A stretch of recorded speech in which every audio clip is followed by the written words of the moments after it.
Hi everybody, welcome to week 2. Hopefully you enjoyed seeing how we took a lot of the lab testing that we did in the micro class and converted it into the overnight systems that you learned about last week.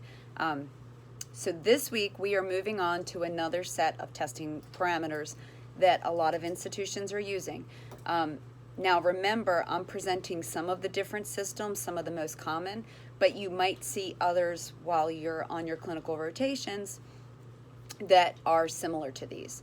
So this week we're focusing on systems that can identify an organism and in some cases some resistance factors directly from a patient specimen, primarily blood cultures. And if you think about that, it's really a great thing because the sooner that we can detect the cause of sepsis, the better our chances of treating the patient appropriately and saving their lives, since sepsis is often so fatal. So we're going to talk about 3 different systems. The greatest limitation to these different technologies is that most of them have a test battery, and that means that they're limited in the organisms that they can test for. So unlike the systems you learned about last week that can identify just about every organism, and the ones we'll talk about next week that do the same, these have a specific battery. Take the PNA fish test, for example.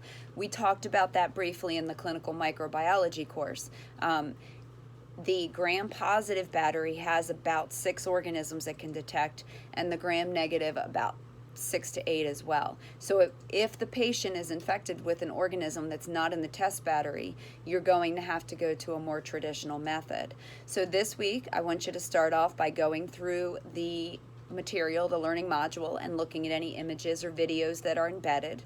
You have a discussion board question to complete. So your initial post will be due by Thursday. 2 responses to classmates by Sunday night. You need to score a proficient on the rubric for that discussion. And then you will have a quiz available that you must earn a 70%. That quiz will open Thursday at noon and it will close Sunday at midnight. And you must score 70% on that. As always, if you have any questions, please reach out and let me know. Otherwise, happy learning.